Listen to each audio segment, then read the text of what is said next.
Hello friends, जीवा preparation A to Z में आपका स्वागत है। कल हमने आदर्शवाद पढ़ा था और आज हमारा टॉपिक है प्राकृतिकवाद। सबसे पहले हम प्रकृति का कॉन्सेप्ट जानेंगे, फिर अवधारणा जानेंगे, प्रकृति की परिभाषाएं, फिर मूल सिद्धांत पढ़ेंगे। कल जो हमने आदर्शवाद पढ़ा था उसमें कितना डिफरेंस है आपको भी पता है। अगर आप वीडियो नहीं देखे हैं तो मेरा फर्स्ट वीडियो है आदर्शवाद, उसको देख लीजिए। जो प्राकृतिकवाद विचारधारा है वे केवल भौतिक ब्रह्मांड में आस्था रखती हैं। यह प्रकृति को सर्वोच्चतम सत्ता के रूप में स्वीकार करता है, जबकि कल हमने आदर्शवाद पढ़ा था उसमें लिखा था आदर्शवाद का जो विचारधारा थी वो ब्रह्मांड को ईश्वर द्वारा नियमित मानती थी। आदर्शवाद कहता है कि आध्यात्मिक जगत ही श्रेष्ठ है और प्राकृतिकवाद कहता है अध्यात्म को किसी भी प्रकार कोई महत्व नहीं देता, प्रकृति को मूल तत्व मानता है। आई होप कि पहला डिफरेंस आप समझ गए होंगे। आदर्शवाद अध्यात्म जगत को श्रेष्ठ मानती है, प्रकृतिवाद अध्यात्म को कोई भी महत्व नहीं देता। यह प्रकृतिवाद को सर्वोच्चतम सत्ता के रूप में स्वीकार करता है। ये कहता है जो भी हमारे चारों तरफ है, जो भी कुछ प्रकृति है वही सब कुछ है।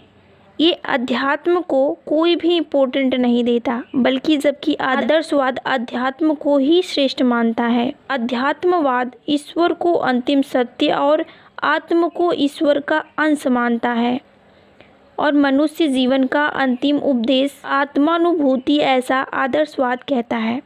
प्रकृतिवाद क्या कहता है? इस दर्शन के अनुसार प्रत्येक वस्तु प्रकृति से जन्म लेती है, फिर उसी में विलीन हो जाती है।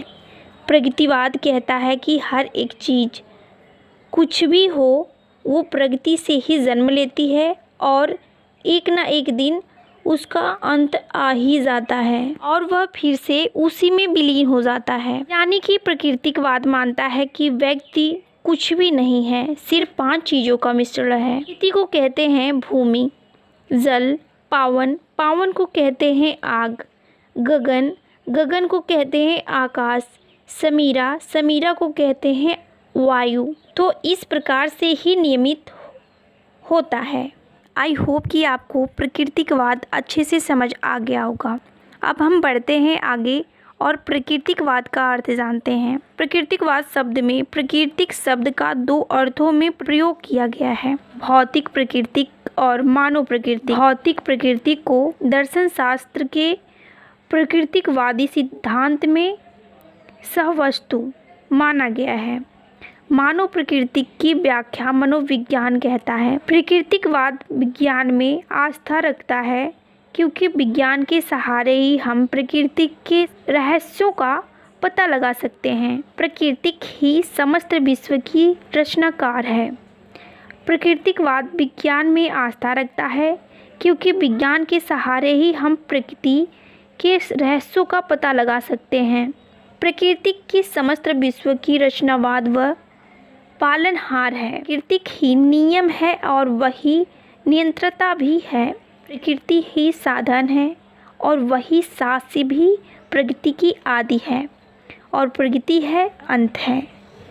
फ्रेंड्स, अब हम बढ़ते हैं आगे।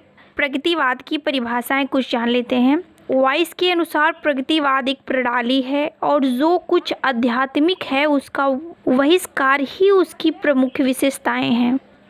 जेम्स के अनुसार प्रगतिवाद वह सिद्धांत है जो प्रगतिवाद को ईश्वर से पृथक करता है, आत्मा को पदार्थ के अधीन करता है और अपरिवर्तनीय नियमों को सर्वोच्चता प्रदान करता है। कुछ सिद्धांत जान लेते हैं। प्रगतिवाद के मूल सिद्धांत, इसमें कुछ पॉइंटेड दिया है। पहला पॉइंट है यह भौतिक संसार ही सत्य है। दूसरा पॉइंट है ब्रह्मांड की रचना एक प्राकृतिक क्रिया है। तीसरा पॉइंट है मनुष्य संसार की सर्वश्रेष्ठ रचना है।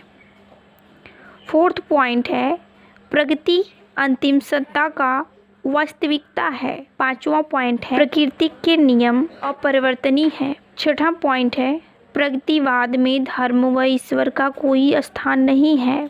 7वां पॉइंट है इस सृष्टि का नियम, इस सृष्टि का निर्माण वस्तु या तत्वों से हुआ है। 8वां पॉइंट है मानव की मूल प्रवृत्ति पशुओं के समान होती है। 9वां पॉइंट है वास्तविकता की व्याख्या केवल प्राकृतिक विज्ञानों द्वारा की जाती है।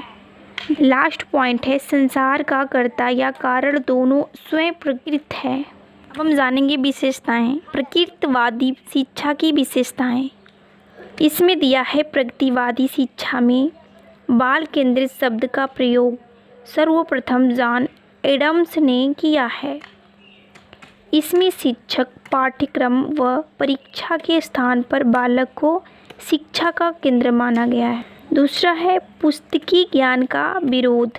इसमें दिया है प्रगतिवादी पुस्तकीय शिक्षा को आवश्यकता मानते हैं। उसका मत है कि इस काल की शिक्षा का आधार करके सीखना, निरीक्षण और अनुभव होना चाहिए। तीसरा है बालक की स्वतंत्रता। इसमें दिया है बालक की शिक्षा में हस्तक्षेप न करके उसको स्वतंत्रता देकर शिक्षा ग्रहण करने का अवसर दिया जाना चाहिए। चौथा है प्रगतिशीलता। इसमें दिया है जिस प्रकार बालक का शारीरिक विकास वायु के साथ साथ होता है उसी प्रकार शिक्षा को धीमे धीमे प्रगति करनी चाहिए। 5वां जो कि हमारा लास्ट बच्चा है उसको जान लेते हैं। न्याय स्वतंत्रता व भाव तत्वों का विकास। इसमें दिया है शिक्षा ऐसी हो जिससे लोगों में सामाजिक न्याय की भावना, समानता व स्वतंत्रता की भावना व भाईचारे की भावना का विकास हो। ये वीडियो आप लोगों को अच्छी लगी तो लाइक, सब्सक्राइब एंड शेयर करें। कमेंट में अपना सुझाव ज़रूर दें। धन्यवाद फ्रेंड्स।